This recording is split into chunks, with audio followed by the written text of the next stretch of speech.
men plus the keeper around the batsman. There we go. Fleming took the last one. Merv Hughes before him.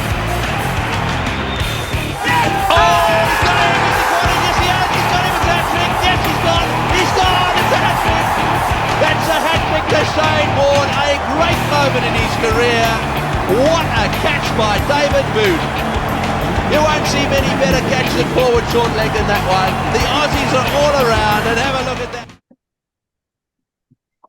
All right, welcome back, ladies and gents, to another episode of the Bbl SuperCoach podcast. I'm your host, Dan, and with me today we have our usual suspects. So we'll start with you, Ross, mate. Welcome aboard, mate. Welcome back. Thanks for having me back. Oh, good, mate. Thanks for jumping on. How was your week last week, mate? Pretty average. I got 1102, dropped about 20 spots.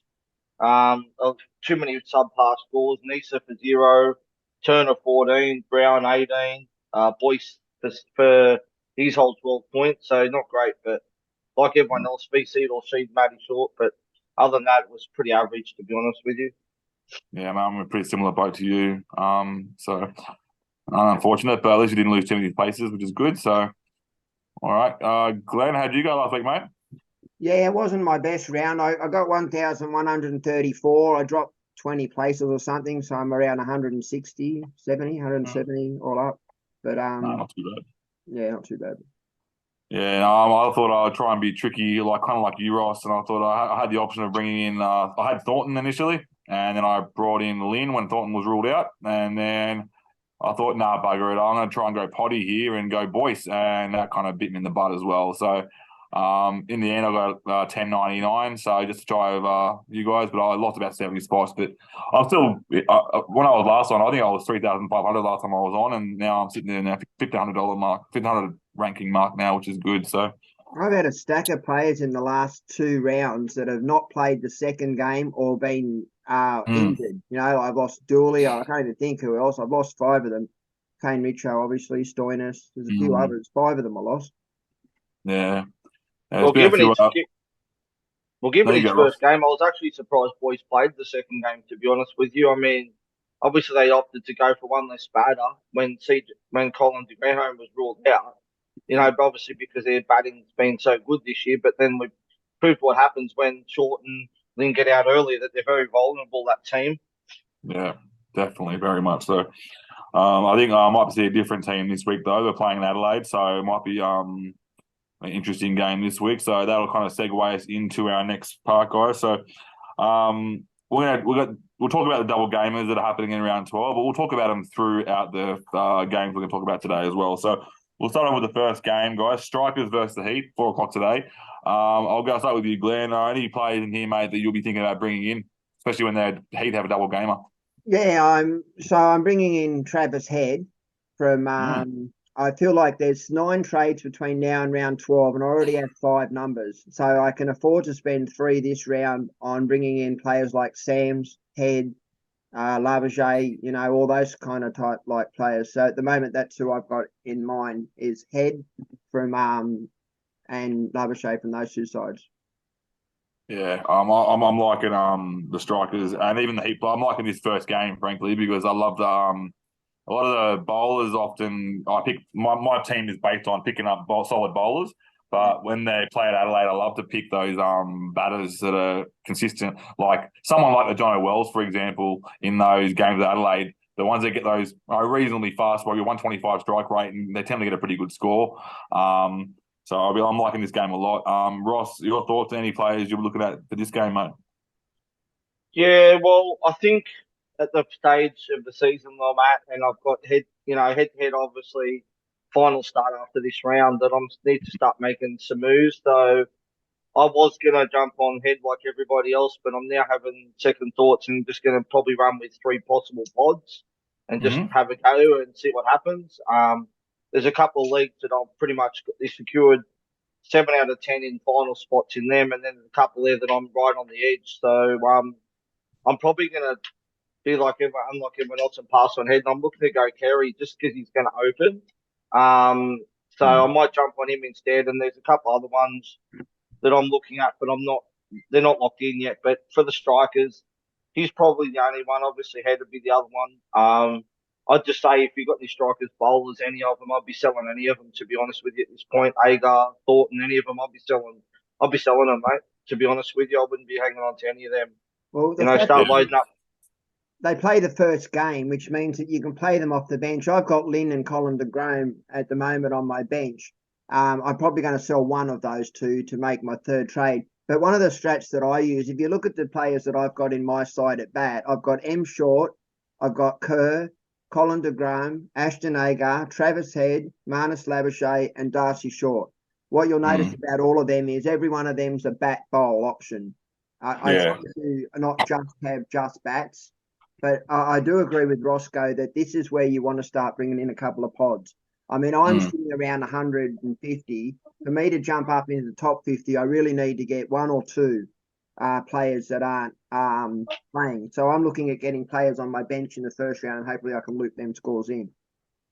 Yeah, well, that's my plan too. I mean, I've got Lynn as well, and I'm just going to bench loop him. I've got Cam Green there, so I'll put him in on the field, and I'll put the E on Chris Lynn, but and then the other ones I've got from that game is I've got Matt Short, obviously, which everyone will probably VC, which we'll talk later. Yeah. And then I've got Nisa and Josh Brown. Josh Brown will probably put on the bench, but I'm tempted to start him just for the fact that it's at Adelaide Oval. He could go massive in this game. He's either going to go bust or go big. He was very unlucky the way he got out the other day, the way he did. Like he was looking so good too. He was in for a big game, I reckon, there. And Nisa, I'm going to reluctantly sell because I need cash, and most of my other expensive players that I've got, I can't trade out because they're either Hurricanes or Scorchers, and I don't really want to trade any Scorchers out with them having a double coming up, to be honest with you. So that's the other trades I'm not sure of at the moment. So we'll see what happens. Yeah, personally, I'm looking at I've made 2 trades so far, and I'll spoiler alert for the later section of our trades. But I'm bringing in Marnus. I like Marnus as an option at Adelaide, and he also has that sneaky option of bowling too, which could jag a few wickets there. I don't like the way he bowled the last game, but still, you never know what happens. Shit does get wickets every now and then. So, and I'm bringing in also especially with Whiteley not playing either. There's a good chance he probably should at least get 2 overs. Yeah, as well. Yeah. So, and you'll find that I think pace at Adelaide as well. They use the pace. The batters use the pace quite well, and they tend to get a few little late cuts or just off the pads and go for 4. The spinners slowing the ball down actually does help a lot. Rashid Khan's had a lot of luck. Not a lot of luck. A lot of good scores at Adelaide in his time, so it can work well in our favour. So, but my other player I'm bringing in, the other player that I'm bringing in is Carey instead of Head as well, just because he opened. And I've had some little highlights go off in my head when I was selecting him of when he was taking that step back, clearing his legs and doing those cut shots for 6 at Adelaide Oval. And I love seeing those from Carey, so I'm looking forward to seeing how that goes for me. But like you, I've got Josh Brown as well, who I'll be leaving on the bench and putting the E on him because he's one of those guys that's very, very volatile. So I like Josh Brown in this game, but you never know what can happen. So. All right, and move on to the next game, guys. So Renegades versus the Stars. So is there anyone in here? I'll start with you, Glenn. Anyone in here that you're looking at bringing in? No, I'm looking at selling possibly Stoinis, but no, there isn't anyone that I'm interested in bringing in. I mean, Gutbull I like, but he's a just bat, and Sutherland I like because he's a bat bowl. But no, I'm targeting players from that have either a double or they're all rounder. Yeah, 100% agree. Roscoe, any thoughts on this game, mate? There's a couple that interest me in the Renegades. One's Tom Rogers, just he's in some blind form at the moment with the ball, and we know that the Stars batting lineup's very volatile too. But I've got the cash. The cash is an issue, but he's 214k. Like, do I go there or do I not go there? And the other one I don't mind, which Glenn mentioned, is Will Sutherland too. I just think he's stepped up big time since Andre Russell left. He's averaging quite well since Russell left, and he's batting. And he's batting 7th. Yeah, I get that, but he's bowling well, bowling at good stages of the matches. So I don't mind him. And the other one's the other import, Cooper Polly or whatever you pronounce his name. I don't mind him.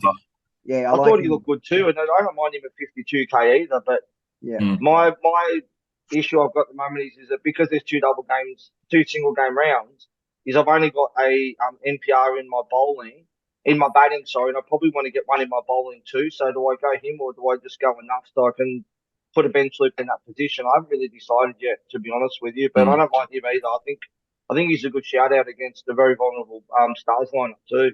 Do we know? Well, one thing. There you go, Glenn. Do you know if Stoinis is playing this round? I haven't. No, he wasn't named in the squad. No, I remember. Yeah. not even in the squad. Yeah. Yeah, One thing I say, this game being game 2 of the round as well. I'm not sure who you've got the E on there, Roscoe, but if you've got an E on the first game in that bowling position, then you can make your mind up on whether you want to bring Kalapotha in or not, or bring in nothing. Because if your E fails in the first game, for example, you can make the option there to get another nuff in the bowling, or you can bring in Kalapotha. Well, I've got Webster as my emergency at the moment in the bowling, and I've got Darcy Short there, which I probably won't play him. But that's what I've got at the moment. But yeah, I'm still sitting here looking at my screen going, I've got no idea what trades I'm doing. So, I brought in Kalapotha about probably 4 or 5 weeks ago because I needed to get that loop in, and I thought it was like middle of the round, and I'm like, I need to find a guy that's not playing, not named. And I was like, I found him not played. He's never been named once in the outside, even outside the 11. And then all of a sudden gets named and then comes out and kills it. So my nuff is gone, but I've got a little head start there with some extra cash coming up. So, but like you, I'm in the same boat. I've got no nuffs at all now, actually. So he was my nuff, but I only made the 2 trades. So depending on how tonight goes, more than likely I will make my last trade probably to Cam Green, depending on how my AEs go today. Has anyone got any boosts left? No, not me. Okay, I think just used my last round. So yeah, that was the round to do it. Yeah, I reckon so. Awesome. All right, guys, move on to the next game, guys, and that's the Hurricane versus the Thunder. What are your thoughts on this one, Glenn? So there's a few players I like. Who was it? Hurricanes. So Yeah, I've held and Thunder. McDermott. I've held Ellis. Because they got a double. And who are they playing? Sorry. Thunder. Yeah, well, I'm targeting Sam's in this, and there'll be a few people that will go after Warner. I personally think points per dollar they're off their heads, but I can understand why Warner is a gun. Yeah, I'm a very similar boat where like with Marnus Labuschagne, he's quite expensive as well, but like I'm not. Even he's not going to be a pop, but he's going to have the option of bowling as well as batting, so that's why he's probably a better option than Warner, I believe, and the double game coming up in 2 weeks as well. So, Roscoe, any thoughts on this game, mate? Obviously, Jewel is one to look at, but I just don't know at that price now. It's a bit of a iffy price at about 170k or whatever it is now. Yeah. I was tempted, but I don't think I'm going to go there. Dan Sams, well, I can't. I see a lot of people are bringing him in. It doesn't make any sense to me. I know he's cheap, but I reckon he's playing injured still. He just doesn't look right. And don't get me wrong, he hasn't had many opportunities because they have been batting first most of the game, so he hasn't been getting much of a bowl because they haven't had much to chase. But just something just doesn't look right with him. I just don't know if I couldn't go there. Like, I just can't understand why people are jumping on him. I get it's the price, but sure. And I know single game rounds we should be targeting, players who are all rounders, like Glenn said. But I just don't know if he's the right option. I mean, look, the only thing that I can say is that Thunder does have a good run home. They have got a good draw in the last few games. Yeah. But for me, the pod that I'm interested in this game is Ollie Davies. He's the one I'm interested in.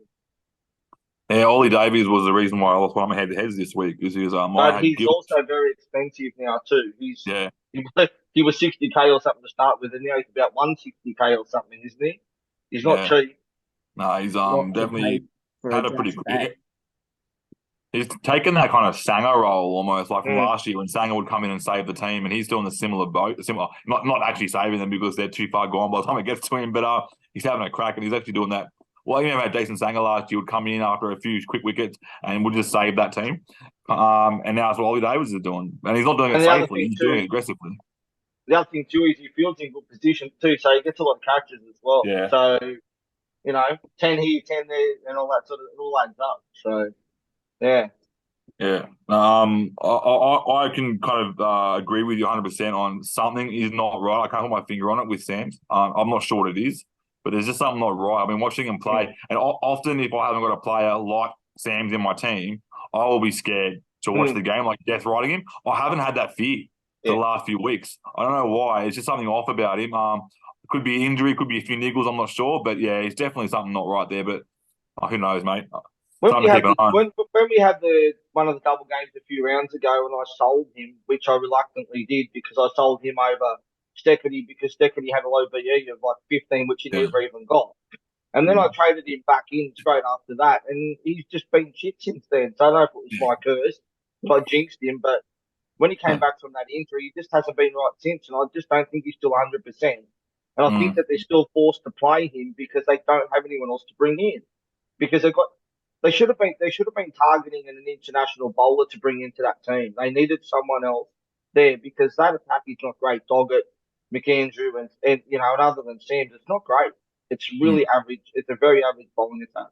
I find as well, being a Thunder fan, I find as well that those average fringe bowlers like Doggett and Mm. McAndrew, they start the season off fantastic Yep. normally, and then they're going to fade out a little bit towards the end. I know it's just seems to happen.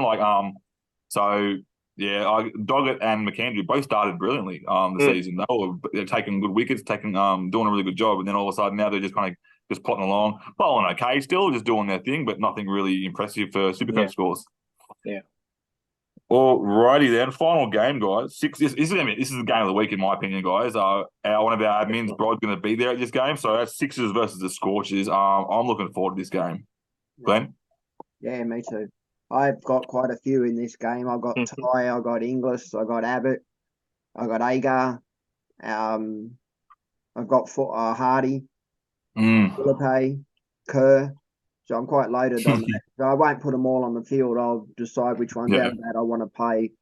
But yeah, I'm pretty tanked up with Perth, obviously. But I'll probably throw Agar and I'm not sure who off.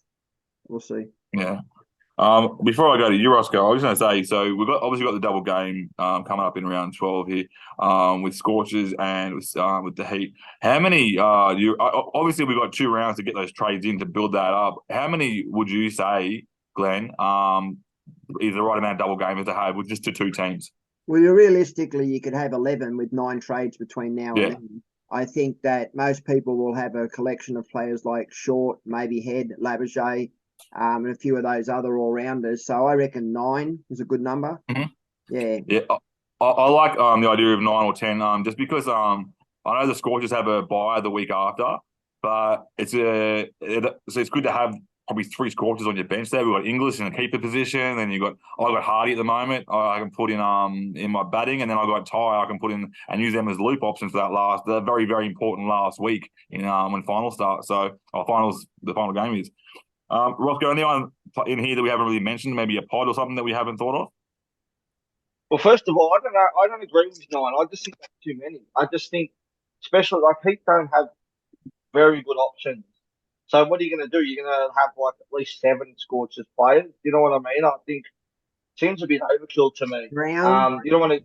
Nisa, Labouche, Steckity, any one Yeah, of but those I'd only Steckity just got dropped. There's no guarantee he plays 2 games. I'd be definitely looking at Nisa, Brown, Look, and Labouche. So there's 3. Nisa's probably probably the closest to a must for the Heat for that double because both games are at the Gabba, right? So he's probably near a must have. But You got to think Uzi as well. Uzi is another one you could have as a sneaky little pot option there as well. Yeah, maybe. Off the bench. Usman. I'll definitely have Renshaw. At the moment I've got Philippi, I've got Abbott, I've got Inglis, I've got Bancroft, Turner, Ty, and Hardy for that game. That's a massive game for me on Sunday. I've got so many players in that game. It's just a huge game for me. Any pods? The only one I'll throw in there that will be a pod for sure. And be given it's at the SCG's Nathan Lyon if you're willing to go an out there pod. I just think that he could be an out there pod. Paying 90K too, pretty good price. Yeah, he's very cheap too. The other one I was thinking was there was another one I was thinking of, but I can't remember who it was, just because it was at. I'd just say those. I wouldn't be selling Agar Oh. because the game's at the SCG either. I'd probably try and maybe look at setting him up. Well, you can't really set him up for bench because he plays last game, but Yeah. you'd either. I wouldn't sell him. I'd either bench him and just leave him out, or you got to play him, one of the two. But I don't know if I'd be. I don't know if I'd be selling him. Yeah, no one will be selling Perth players. No. People are. Yeah, People they are. shouldn't Trust be. me. Check the trade out list. There is Especially on Agar. And otherwise, also too, on the trade out list, there's a couple of Hurricanes players on there, which Paddy, Hooley Dooley's back this round. People are selling him. Matt Wade's number 3 on the sellout list. Just doesn't make any sense to me. Why people it's selling like the players? opposite of chasing points. When people didn't get named last game, so they're going to just sell him now. It's like Even De Grandhome's on the high on the sellout list too. Like, yeah, I wouldn't be selling Dooley. an all-rounder in a single game week. I know he's coming back from a hammy injury, but they're not going to play him if he's not right. Let's face it. Yeah, I reckon he was supposed to right last game, but they were being careful. Yeah, that's what I was saying. So yeah. One other player, I'm not sure. I haven't really listened to the news, but it's Steve Smith. Is he? He's back for the Sixers. Is he the other pod option there? I've watched him in the past playing in the Sixers, and he's playing. He's still in Test match mode. He doesn't really get that strike rate often. He's not a T20 player. Yeah, he often will. Last time we played, I think he played 3 games. The first 2 was getting like 20s off about 21 balls, and the third game he started teeing off. But it took him a while to get into that T20 mode. So I'll be staying away from him and watching him a few games before I actually even think about it. But like you said, we're in round 10 now. We've got 3 more rounds to go. So I'll be staying away from that one. Just a thought there, because people want to probably bring in a player for their namesake and go, well, he's really lowly owned. And I reckon we should tell everyone probably to avoid this one. Well, just on that too, we did a pod earlier with the 360 guys, and we had Maxi on there from Playbook, and he brought up some really good points on there about some of these players. So, blokes like Labuschagne, Usman, and Steve Smith, as we know, they're not really T20 players. They don't go attacking the ball from the get-go. They'll get there and they'll get to that 20 runs off about, say, 25 balls, and then they'll get going from there. And he's saying Labuschagne scores in the targeting a bloke. Sorry? Have you seen Labuschagne's T20 scores in the past? Yeah, but he doesn't go from the get-go. He's a slow fart, is my point. So what I'm saying is you're better off for 90K targeting like Josh Brown that'll attack the ball from the start, from the get-go. Do you pay $90, 90K for a bloke who's potentially going to get 60 off 20? Or do you pay 200K for someone like Marnus that's going to go 60 off 50 balls, or say, for example? You know what I mean? Like goal and fields in good positions. But Marnus bowled one over the other day and got it for 24 runs. He was bowling absolute pies. Yeah, they were pretty loopy. They were worse than boys. We've all got our opinion, Glenn. You know what I mean? Just different options. I will disagree with one thing you said. You mentioned a few other players there in that kind of from the Test team. Khawaja, he was going off the get-go. He was actually having a crack. Yeah, I know it didn't work out too well, but he was having a crack. And I've always respected Khawaja in T20 mode. But yeah, I believe Marnus, he might be a bit like Smith, take a bit to get going, but I reckon once he gets going, like you said, there is a risk there where he gets to 20 runs, and that's great. You get 20 runs, you might get your strike rate bonus, but he hasn't got enough strike rate to get that bonus, and you risk that waiting until that bonus kicks in. So, but in saying that, I still love Marnus. I reckon Marnus can play pretty safe for a little bit. Even McDermott, a couple of weeks back, was playing. He was probably doing run aboard off the first 12 balls and then just went nuts. So I'm happy. I prefer those kind of safe kind of players at the start, just to get the potential to even get to the 20 runs. That's key. Yeah. All righty, guys. That's all the games this week. We'll talk about any trade options here. So I'll start with you, Glenn. What trades are you looking at this week, mate? I'm looking at Labuschagne, Travis Head, and I haven't decided on my third one yet. Maybe Daniel Sams. I like it. Roscoe?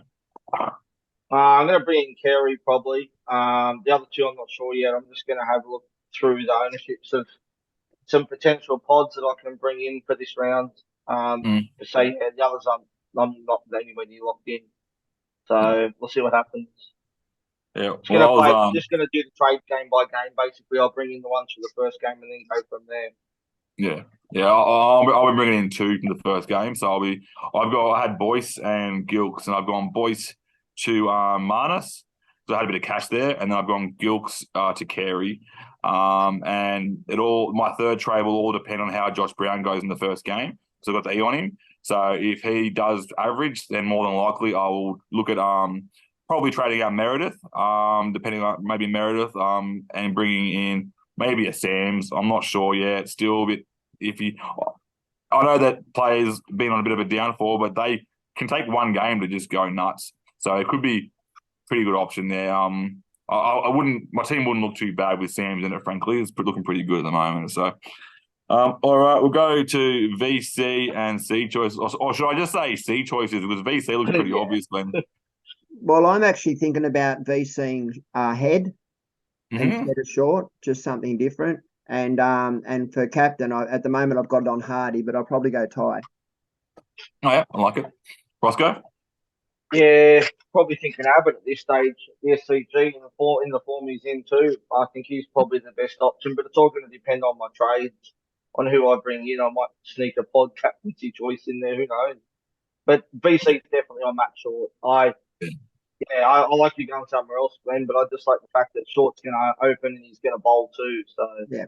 I mean, Head might bowl overs too, but he's going to probably come in at 4. So, how many opportunities does he get? It's just going to depend on how the top order goes. Also, like you got to think as well. Like Glenn could be a genius. Like it is very possible that Matt Shaw can get out for a duck and then come in and bowl. Because now he's not longer captain anyway. Siddle's back, so he's not captain anymore. He might even get 2 overs and get smacked. Yeah. And then get nothing. So Glenn could be a genius right now.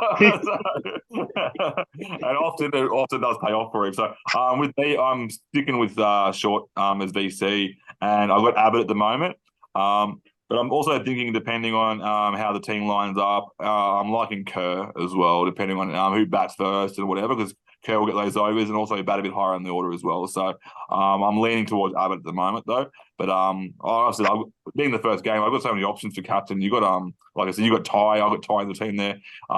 Depending on how the Scorchers looking, I might even look at going a sneaky podcast on Ingles or something like that. Like just something real potty. But I probably should play it safe where I'm ranked.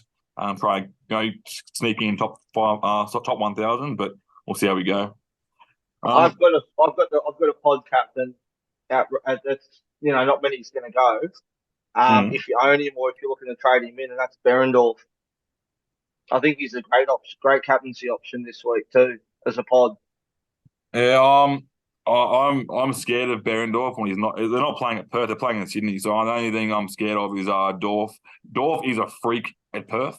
He's one of those guys that I try to. But this is probably why he'd be a pod in my opinion, because I think it's a bit of a more of a spinner's pitch. I believe a bit more closer to a spinner's pitch or a bit more variance. So the variant bowlers rather than the straight up pace bowlers.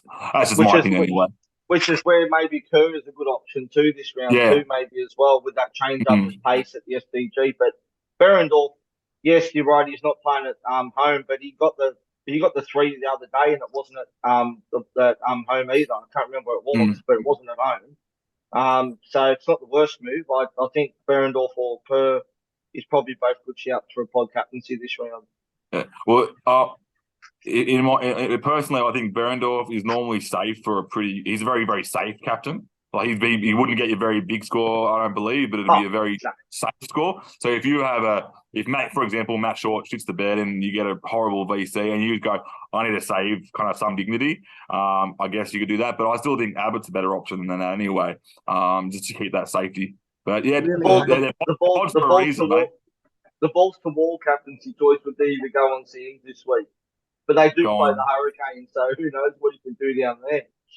Yeah, Well, they're pods for a reason, mate. There's going to be conjecture on that's going on there. So, all right, guys, before we head off, is there anything we want to talk about before we head off? No. Wrapped everything up? All right, coaches, thanks for listening in. And, good luck this round. And we'll talk to you again, I think Monday we're looking at setting up. Awesome. Peace out, guys. So you want to be a champion? Men plus the keeper around the batsman. There we go. Fleming took the last one. Merv Hughes before him.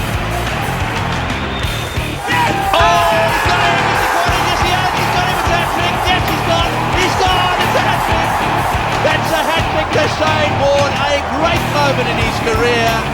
What a catch by David Boot. You won't see many better catches at forward short leg than that one. The Aussies are all around, and have a look at that.